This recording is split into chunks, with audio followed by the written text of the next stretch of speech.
Hey everyone, this is Kirk here again at OptionAlpha.com, and tonight we're going to go over all of the trades that we made on Wednesday, November 19th. So we're about a day out from expiration, so it's about that time where we start closing out trades that haven't gone our way. And really the title of this video is all about, staying consistent with what you're doing. And so I wanted to, before we actually get into the losing trades that we had for this month, and these weren't the only ones because we've closed out a couple others as well, but we're the only company I know that's out there that's going to show you guys all of these losers. And I think that's a real distinction between what we do and what some of the other companies out there do, and especially some big name companies that don't show you any of their real wins or real losses. And the reason I show you guys this is, one, because it's just transparency. You guys should see everything that we're doing and everything that we make, good, bad, or indifferent, every night. That's why we do this video. But also, two, because it's times like this that we can learn from these opportunities, not necessarily that bad trades were made, but the whole point of trading, and especially when you're doing options, is to stay consistent with what you're doing, right? This whole belief and this knowledge base that over time you make the same high probability trade, over time you're going to win. And this is a great example of when the market just goes completely against you. And there's nothing that we could have done to prevent it, right? You can't prevent the market from making, a 2 standard deviation move, right? A move that it makes, maybe 3 out of 100 times. But that's exactly what we find ourselves in, is a move that the market made was well beyond what anyone could have expected the market to make. Now, does that mean that we should stop trading? 100% not, right? We should absolutely continue to make the same types of trades that we made time and time again, right? And so as I go through this tonight, kind of going USO and SPY and XLF and some of these things, I would make the exact same trade, and I plan to make the exact same trade that I've made to start all these positions, even though they're losers, because that's what high probability trading is about consistently making the same type of trade over and over and over again, so that over time you have those probabilities that work out in your favor. And if you don't do that, you don't have enough occurrences, you can't find that rhythm in probability trading. So it's obviously tough to take losing trades. Believe me, I don't like to lose money, and no different than anybody else. But I think what's really different is that we recognize and know that losing trades are a part of this business, and sometimes you're going to have full losers, but you got to keep going. And that's the whole name of the game, and what the title of this video is all about. So before we get into our opening trades and then any adjustments, we had a pretty active day, mostly in closing some trades, taking off a couple little profits, but also in closing out trades that just were completely in the money, so we had to buy them back for a loss. So the first one that we closed out of is USO, and we went ahead and bought back our November 34.32 put spread that we originally sold, bought it back for max loss at $2. Now remember, if you have an option spread that is in the money at expiration, it is cheaper to buy it back and pay the commissions to buy it back at max loss than it is to usually let the options go into the money and get assigned, and then you'll have to exercise your other side of the trade. Just becomes a little bit cheaper as far as commissions and margin and all that stuff. Just go ahead and get it closed out, buy it back for max loss, bite the bullet, and get out of the trade. That's exactly what we did with USO and SPY and XLF. So USO, we bought it back for a $200 debit, so we took a $664 loss on those contracts. The whole idea here with USO is, again, you can see that oil has just made, a huge move, well beyond what anybody would have expected oil to make and continue to go down. But we'll still continue to trade this. We'll be adding some more positions for December, because over time it's going to bounce back. That's what always happens. We have market cyclicality come in, and you just have to continue to make high probability trades. Now you'll see where our position was up here at 34.32, and so nowhere close to where the market is. And this is, again, a great learning opportunity, because there's no chance that we could have rolled this trade to next month, right? So I got a couple emails from people saying, well, why don't we roll it to next month? Well, it's worth $2 now. Next month, it would have to be worth, more than $2. So we'd actually might pay to actually roll this trade to next month. And frankly, that's not what we want to do, right? This is a great example of, you just have to take what the market gives you. In this case, it moved completely against us, and we didn't have an opportunity to hedge. It moved too far too fast to the downside, never recovered at all. And so you have to take the loss and you have to then reset the next trade for the next month. So if you want to continue to be bullish in oil, which we are bullish in oil, then we'll reset this trade by selling another put spread way below the market. So we'll continue to sell put spreads against oil, but we'll do it just well below the market and keep our position size small as always. Same thing with SPY. SPY is really interesting because we had sold the November 194, 196 call spread. Again, bought it back for max loss at $2 debit, so 450 loss on the SPY trade. But what's really interesting with SPY is that when we actually made this trade, it was almost virtually the bottom when we actually made this trade. So it was right around here, one of these 2 days here, and I don't know where we were in the kind of grand scheme of things. But when we made this trade and it was 194 was our strike price, at that time, there was only about I believe it was about 17% chance that the SPY would close above that level by expiration, right? So this was our line in the sand. So we're basically looking at, better than, 83% chance of success. Now, obviously, the market has more than doubled and eclipsed that number. So again, what does this mean? It means that the market is 100% cyclical and sometimes does make irrational moves in both directions, right? Most people think that when the market makes those kind of, big moves in one direction, it's usually to the downside. But it can also be to the upside, and it can make a huge move higher, well beyond what anybody had expected and what probabilities expect. But this also means that it gives us an opportunity to then continue to do the things that we're doing, right? Make another high probability trade and continue to reload. And that's what we've already done by, trading short DIA, which is a little bit of a profitable trade already. But I'm still short the market. I think, generally it's a little bit overbought. And I think that some sort of, sell-off is due and is warranted and obviously will happen, just might take, a little time to actually realize. EFA is one that we actually did end up closing out at a small profit. That was a international ETF. We had the 64.65 call spread, so EFA continued to move lower. Bought it back for an 8-cent debit, so $48 profit. Not a big one there on EFA, but again, the whole idea here is that we did have a couple ones that offset it. We had trades on both sides, which really helped out. And you can see that even though EFA continued to move higher with the broad market, it really didn't crack our 64 price level right there. And so it just came very close, but didn't really crack that price level. And more importantly, implied volatility dropped. So that did give us an opportunity to go ahead and close that out at a profit. XLF is very similar to SPY and USO. We had the November 23-24 call spread. We bought it back for a little less than max loss at $94 debit, so lost $244 on that trade as a total. But you can see here with XLF, virtually the same thing as with the S&P.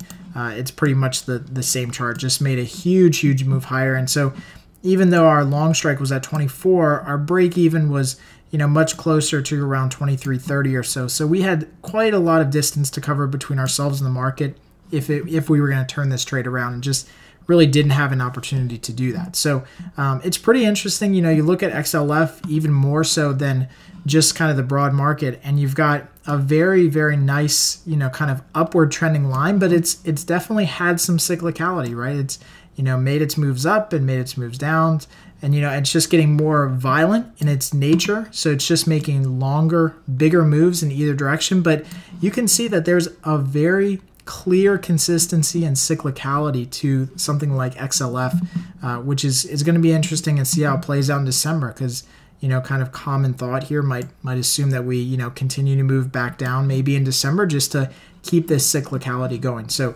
very interesting chart in XLF, and obviously still a good play, but with volatility as low as it is, now we have to start turning to other option strategies if we want to take advantage of it. FXY was a pretty good trade. This one is a trade for December that we actually ended up closing out early just because it's made the vast majority of the money that it's going to make. As the yen continued to move lower, we want to take advantage of that and actually play a continued move lower in the yen. And so we actually got that with FXY. We sold originally the December 87.88 call spread, bought it back today for an 8-cent debit, so $51 profit on that small trade.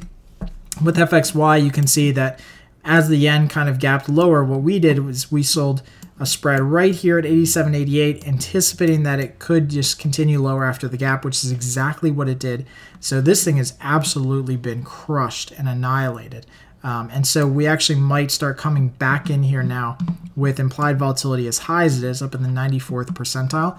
Start actually going long yen just a little bit here and see if we can't get a little bit of a cyclical move in yen at some point over the next 2 months. So don't discount charts like this. I mean, when everyone is, kind of running for the fences, it may be just the right opportunity that we need to get in at really, really low prices and very high implied volatility with FXY. So we'll see what the pricing is. The pricing hasn't been, stellar in the options, but I think once we get past November, because everyone's kind of focused in this November contract month, rightfully so. It's, moved down from 92 to 82.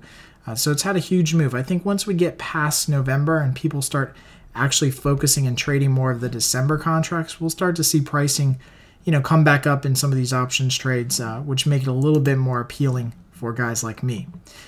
As far as adjustment trades go, let's go over those real quick. And I want to make sure that this is scrolling down for you guys. I don't know how it slid over. So adjustment trades today, the first one that we're going to talk about is actually PBR. So we'll skip gold because we had an adjustment in gold in GLD and an opening order. So PBR is a Brazilian oil stock, and we decided to roll our strangle that we have in PBR out to December. So the way that we did this is we facilitated that roll strategically by selling a calendar. So remember, when you sell a calendar, you are selling that back month and you're buying that front month, which is November. Well, in this case, we had a strangle and we had the 15 puts and the 12 calls. So it's an inverted strangle. And by buying the Novembers, we basically closed out of our November short options. And by selling the Decembers, we basically re-executed a short option in December. So again, think of a calendar just as a vehicle to get you from one contract month to the next. So we still have the exact same strategy, the inverted short strangle, but now we have it for December. And for our put spread, we were able to roll this at no cost, so there's no cost to roll it. We basically just took the next month, gave us some extra time to be right, and that's the whole idea with this. And for the call spread, we actually got a 12 cent credit on the roll, which just helps just a little bit because we got paid to roll and take a little bit more time.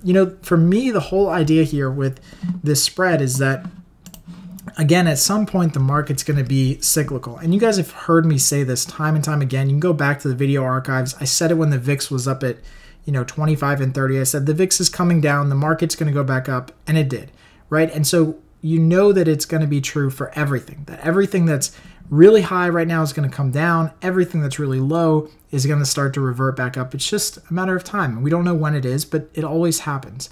With PBR, it's the exact same thing. So our target in PBR is between 12 and 15. So that's ideally where we want the stock to land. Now you can see it made a huge move outside of that range, but if we just closed out the trade right now and kind of cut off our timeline right now, we would absolutely emphatically bank a loss, right? And so I'm not of the opinion of doing that. If I can extend my trading timeline by rolling from November out to December, that gives me more time to be right. Now, sure, PBR can continue lower, but we didn't add any more to this trade. We didn't add any more risk to this trade. We just extended the timeline. So as far as I'm concerned, it's still a small trade in our portfolio. It's not going to really kill me if this thing goes lower, and I'll keep rolling it until it turns around and makes a profit. But this is a really, really good example, and something a little bit more advanced that traders don't do is they don't take the time to understand why we roll it to the next month. And it's only to get more time to be right. So we need more time so that if in fact PBR does rally higher, then we have an opportunity to take a profit at that point. Okay. And so the whole goal here is that we didn't pay any money to roll. We got actually paid a 12-cent credit to roll. And more importantly, we extended our trading timeline another 30 days, which might allow us to turn a profit in this trade. The last one that we're going to go over is GLD. So this is the adjustment that we made to GLD. We originally have a nice wide iron condor in gold, but gold has started to move higher, and that's okay. And it hasn't breached yet our upper call spread. So what we decided to do is not only take advantage of the higher implied volatility that's in gold already. But we also wanted to add to this position because I feel like it's still a very good position. And we decided to add an additional put spread below the market. So as gold is moving higher, we wanted to add an additional put spread below the market. So we sold the gold vertical 110, 108 put spread for 36 cents for each of those. So we added that additional credit. Now what that additional credit does is that additional credit moves out our break-even point to the top side to kind of counteract the move that gold is making right now. And so let me actually just go ahead and get rid of on this our short straddle that we did, because we'll talk about that next. But here was our original position in gold. I'll just get this out. There it is. So this is our original iron condor in gold, and you can see it was more neutral originally, and now gold is kind of shifted higher, right? And it hasn't moved a lot higher, right? So it's not even close to, you know, kind of breaching that upper boundary at 18. But again, implied volatility is extremely high in gold. So we got to take an opportunity when we get it to sell some additional premium in here. So what we did is we added an additional spread below here on this side of the trade. What that's going to do is that's going to move out this break-even point even further by adding in that additional credit. Okay, so here you can see once I activate this spread that we added today, there's the additional spread that we added, the 110, 108. So now it kind of puts the middle of our iron condor range right around 110 and kind of recenters the trade over the recent gold move. So now we've got a little bit more room to the top side. You'll notice our break-even point slid out just a little bit further on the top side, on the call side of our trade, and we now have, you know, a bigger possible window of opportunity to make even more money on this trade. So now we have an opportunity to make about $282 if gold kind of stays inside of this range. Okay, so that's the adjustment that we made to the iron condor. Now, on top of that, and I did send out I sent out the alert that this is definitely a more advanced and more risky strategy. So if you do not understand the straddle, or if you don't have enough margin to carry this under the thresholds that we talk about, kind of that 1 to 5% of capital usage, please do not execute this trade, because I don't want to get emails saying that, hey, you told me to. I never tell you to execute any of these trades. These trades are all for education purposes. They're not an advisory to buy, sell any security. We have this right here on the website. Make sure that you understand these trades before you enter them. And if you need to email me and say, Kirk, I just need to understand a little bit more, or watch one of our video tutorials, please do that. So I did that ahead of time because I just don't want to get a bunch of emails from people that, enter a trade way too large for an account size that doesn't quite handle that. So, but what we did with gold is we, again, took it up just another notch. Because implied volatility is so high in gold right now, it's up in the 100th percentile, meaning that's higher right now than it's been in the last year. That gives us a great opportunity to sell just pure premium. And one of the ways that we can do that is by selling a straddle. So a straddle is a selling of a call and a put at the exact same strike price. So what we did is we went ahead and did that for December, came in a little bit closer, and you can see we sold the 114 straddle. So we sold the puts at 114 and we sold the calls at 114. Now, this may look a little bit risky because you're thinking to yourself, well, if you sell this straddle at 114, that means you really need gold to trade at 114. That's the ideal position for gold to trade in. So if GLD traded right at 114, correct, we would make the most possible money in that situation. But by selling this straddle for a very big credit of about $5.91, so almost $6. We sold this straddle for almost $6 credit. That moves our break-even point plus or minus $6 on either end of 114.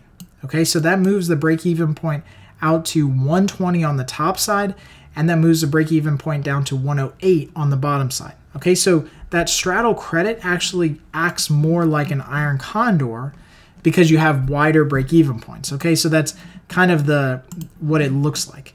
And so let me actually show you guys just what the straddle looks like by itself right here in Thinkorswim. So you can see right here on our platform, this is what the straddle looks like. It's got that pyramid shape right over 114. But like I said, that credit that we received moved the break-even points on this trade actually all the way out to 120 and 108. Now, it's a little bit more of an aggressive strategy because you have more capital that you have to put up in margin to actually carry this position because you're naked to options. But as far as credit is concerned, it's actually one of the more profitable trades you can consistently make if you have the ability to do it. And it doesn't mean that you should do it on every single stock that's out there, but I usually like to do them on maybe 1 or 2 a month. And I haven't been doing a lot of them because implied volatility hasn't been that high and we've had other positions on. So I really like this trade in gold. The whole idea with a straddle in gold is that we don't want to actually keep this position on the entire month. So we're not looking to keep this straddle in gold on all the way through December expiration. Ideally, all we want to see is we want to see a drop in implied volatility back below the 100th percentile. So the sooner and the quicker that implied volatility drops, regardless of where gold moves, the quicker we're going to realize a profit. So we're not trying to take a lot out of this trade, maybe $100, $200 out of this trade. We're definitely not looking to take the full $600 credit out of it. So just be aware of that in advance. That's why you take in a bigger credit to begin with, so that you have some room to take a profit and kind of leave a little bit of extra on the table, just in case something goes crazy. But the range here that we have with our credit is very, very wide. It's kind of off the screen to the bottom and up here at 120 on the top side. So if gold does continue to rally, it's likely that even though it rallies, that we'd see a drop in implied volatility, which would lead us to make a nice little profit even in the face of a rally in gold. So we'll see what happens, but we really like that trade in gold. But again, just make sure that your account size can handle that. And if you have questions about that, please just shoot me an email. That's what I'm here for,